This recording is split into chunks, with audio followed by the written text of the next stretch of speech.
let's say I enter an answer. So on my calculator, I've got my estimation. Does then the real answer come up so as I can see my estimation and the real answer at the same time?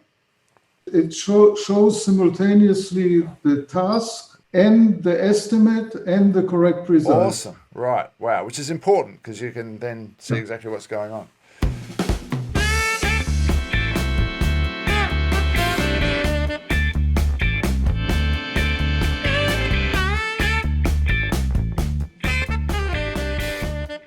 So welcome to another Have a Chat to everyone who's listening. I have the great pleasure today of talking with Ilan Samson, who I almost can't remember how we connected, but that story will come out in a second. Ilan's an inventor, and amongst other things he's invented, this one blew my mind when I came across it. He has invented a calculator which requires an estimation before the student gets an answer. And if you actually think about that, that is quite astonishing. Now, so I'd like to give my take on the ramifications of that, but I'd just like to say hi to Ilan. I know he's living in San Diego, but I can't remember what his birthplace is, so he can talk a little bit about his background, and then I'd like to give my take on the calculator, and then we're going to talk about some aspects of that calculator and how Ilan worked to develop the thing, because as to quote unquote, he said it took 30 years off his life. So, Ilan, what's your birth country? I was born in Israel. All right, that's right, yes. And you now live in San Diego. And can you just say in a minute or two, how did you become an inventor? Like, how did that happen? The first half of my working life, I spent writing software. Okay. That was a time when software needed to be debugged, otherwise one did not get paid. Right. And one day I got fed up with it. Specifically, I found that I'm repeating the tricks. And also I got worried that one night I would be woken by a phone call saying that something does not work. It never happened. Yeah. But I was worried about it happening many years after I forgot what I was doing. And then I decided as an exercise to see whether it is possible to realize inventions. The first thing that I tried as an exercise happened to be a reclining chair. All right. I invented the recliner, only to discover later that 25 years earlier in America, they were already selling 6 million of them. But you didn't know that, so you did invent it. I did not know that, and because I did not know that, the way that I suggested for it to work, it was totally different, and it had the feature of the recliner being very easy to recline and, more importantly, to come back. So, Ilan, look, we could talk for hours, but I really want to get into your calculator because I'm mostly talking to mathematics teachers here. I wrote an article on this, but I think a lot of people read it and go, oh yeah, whatever. So here's my take. So this calculator, and look, schools have their systems and have their relationships with Casio or whoever, and they order in bulk, and it's sort of almost on automatic, right? So to reach out to America and buy something completely different it doesn't often happen. But imagine if you just had half a dozen of these things in a classroom. You could do some group work or some extension work or some remedial work. So you've got kids working in pairs. Maybe they're working on learning percentages and decimals and fractions and doing some basic number crunching on that level. So they're entering in their questions after writing down whatever they write down. But before they get an answer, they have to estimate what they think the answer is going to be. And Ilan has worked out the mathematics. It needs to be within a range according to the difficulty of that question. And if they hit within that range, then they get the true answer. Or another example could be you could just be starting out in trigonometry, and so the kids are working through some questions, but they have to estimate what they think the answer is going to be first, whether it be an angle or a side length. And again, because it's a different level of complexity, there's a different algorithm, I think, that operates, and so there's a different range of answers that's required. As long as their estimation falls within that range, then the calculator spits out the answer. And if you think about that, it doesn't mean that the students have to have one of these in their hand the whole time, although that would be great. even just to have a few in a classroom that can be used fairly regularly in rotation with pairs of kids would be, in my view, a game changer. Now, I know Ilan's going to agree with me on that. And I also know that for the time and the effort that Ilan's put in it, he's probably never going to recoup his efforts or his investment.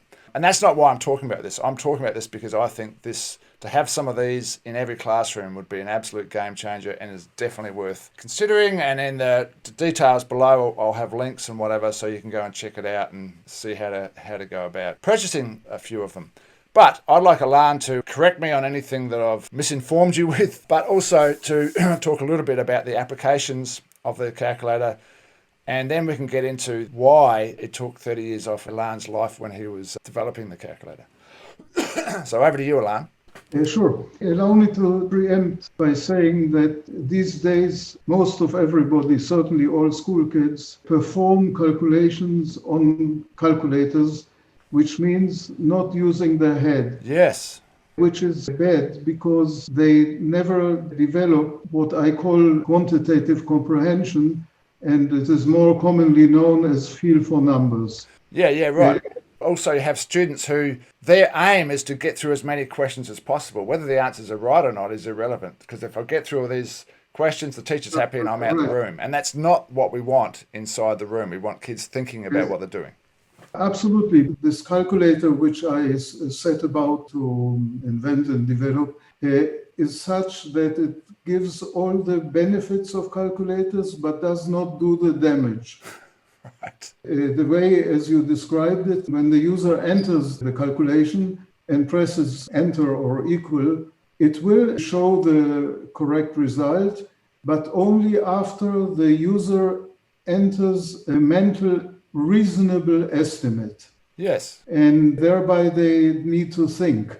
Right. Having an estimate is often much better than an accurate answer.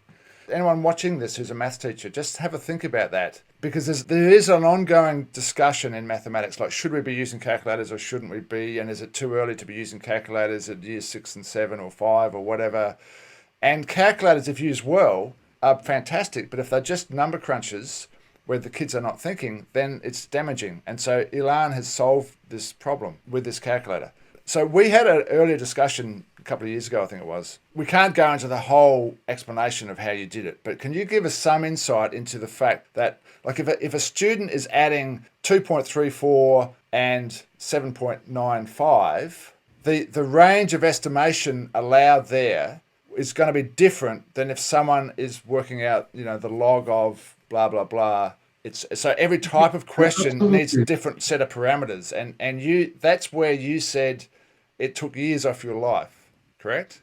Yes. The question of is what is a reasonable estimate? Yeah. This, unfortunately, I would look 50 years younger if it were something simple like plus minus 10%. It is a different story for every calculation and for every type of calculation, and it is a different story for different ranges of quantities. So is it possible just to give a little insight into how you managed to pull that off?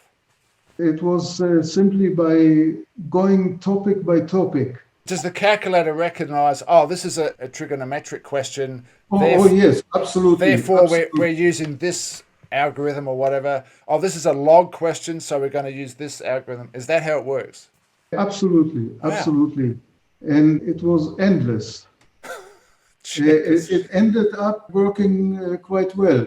One of the confirmations that it works, which I took as a compliment, was that people who used it, even mathematicians who used it, right, said, we don't understand how this works, because it's obviously a machine, but it feels as if there's a person inside. Wow. There must be hundreds of different... Endless. It is endless. It took many years. Right. So can you give us some of the types of feedback that you've got from teachers who are using these in their classroom, but like the difference between the difference between using a conventional calculator and then they've got the Ilan calculator. What's it called? It's called... The calculator is called QAMA. spelled QAMA, which stands for Quick Approximate Mental Arithmetic. But also, But QAMA also happens to be a word in Hebrew, which means how much. very clever. Right, so all those links are going to be below. Look, yeah, so what's a typical response of a teacher and the students who are using this machine? I tried it out in many classrooms. Right. I tried it out in the United States, in England, in Israel, and even in Japan. All right.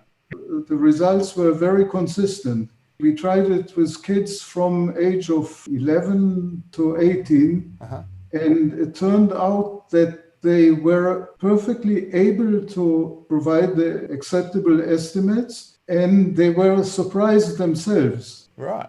But they liked it. They absolutely liked it. Now, I have a theory as to why they liked it, but you go on. One of the best things that happened was a 15-year-old girl walking up to her teacher after the first day that she used it and said to him, I remember the words, he wrote it down, "I finally know that I have a brain that works." So what this speaks to, and this is sort of what I talk about when I'm working with teachers, is when students are actually using their own thinking and their own reasoning, when they're actually inside the work, when they're actually engaged, like not just doing the one step removed, copying down whatever the teacher's doing, banging out the numbers on a calculator, when they're actually involved in using their own brain, it's enjoyable, much more enjoyable. Yes, for instance, it is even more meaningful than producing the exact answer. Yes. Because when they process the calculation, certainly what is called long division and long multiplication, they are just following a routine which they do not understand. Yes. But you cannot estimate without understanding, without seeing. That's exactly correct, which is why it's conceptual, right? Yes, yes.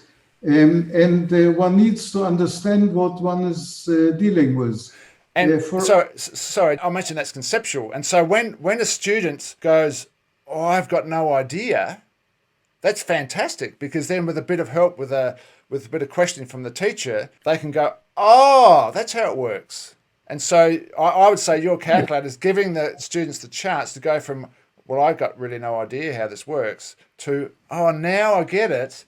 Oh, this is fun. This is meaningful. This is great. Hey, I've got a brain that works." Sure. A totally different example, if one needs to estimate the cosine of 5 degrees, there is no way in hell, and there should not be a way in hell, that one can do that without knowing what cosine means. Yes, correct. And if one knows what cosine means, then this length divided by this length, they are pretty similar.